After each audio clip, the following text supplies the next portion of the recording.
Hi friends, welcome to Vighmedha vlogs. ఈరోజు మనం మామిడికాయ వరుగులతో కర్రీ ఎలా చేసుకుంటాం అనేది ఈ వీడియోలో చూద్దాము. మనము మామిడికాయ సీజన్‌లో దొరికే మామిడికాయలను ఇలా వరుగులుగా చేసి పెట్టుకున్నామంటే సంవత్సరం మొత్తం వీటిని వాడుకోవచ్చు.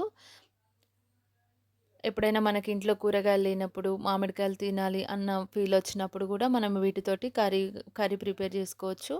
దీనికోసం మనం ఈ మామిడికాయ వరుగులను తీసుకొని వాటర్‌లో నానబెట్టుకోవాలి.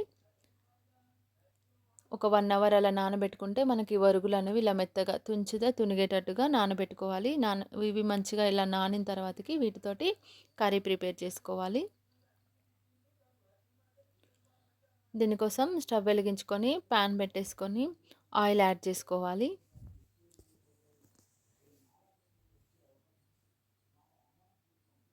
ఆయిల్ హీట్ ఎక్కినాక జీలకర్ర, ఆవాలు కూడా యాడ్ చేసుకోవాలి.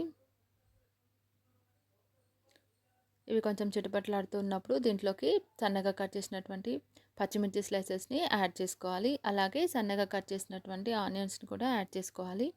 ఆనియన్స్ కొద్దిగా ఎక్కువనే యాడ్ చేసుకోవాలి, ఎందుకంటే మామిడికాయ వరుగులు అనేవి పుల్లగా ఉంటాయి కాబట్టి ఇవి కొద్దిగా ఎక్కువనే యాడ్ చేసుకోవాలి. అలాగే కరివేపాకు కూడా యాడ్ చేసుకొని వీటన్నిటిని బాగా కలుపుకొని ఆనియన్స్ బాగా గోల్డెన్ బ్రౌన్ వచ్చేంత వరకు మంచిగా ఫ్రై చేసుకోవాలి.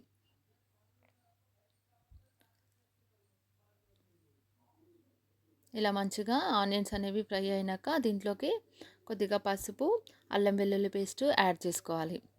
వీటిని కూడా మంచిగా పచ్చివాసన పోయేంత వరకు కలుపుకోవాలి.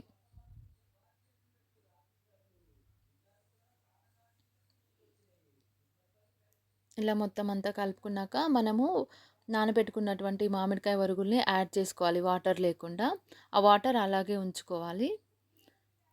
వాటర్ పక్కన పెట్టుకొని వరుగుల్ని యాడ్ చేసుకొని వీటిని మంచిగా వీటిల్లో మిక్స్ చేసుకొని మూత పెట్టి కొద్దిసేపు మధ్య మధ్యలో కలుపుకుంటూ బాగా ఉడికించుకోవాలి. ఇలా కొద్దిగా ఉడికినాక దీంట్లోకి ఉప్పు, కారం యాడ్ చేసుకోవాలి. రుచికి సరిపడినంత యాడ్ చేసుకొని వీటిని మంచిగా కలుపుకోవాలి.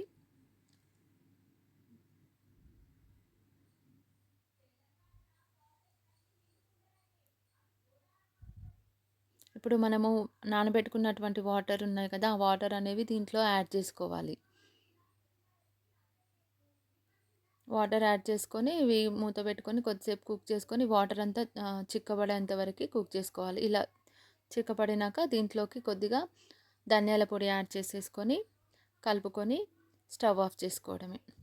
ఇంతే అండి, ఎంతో సింపుల్గా టేస్టీగా మామిడికాయ వరుగుల కర్రీ అయితే రెడీ అయిపోయింది. దీన్ని డిష్ అవుట్ చేసుకోవడమే. ఈ కర్రీ అయితే చపాతీలోకి, రైస్‌లోకి చాలా అంటే చాలా టేస్టీగా ఉంటుంది. ఈ వీడియో గనుక మీకు నచ్చినట్లయితే please like, share, subscribe our channel. Thank you for watching.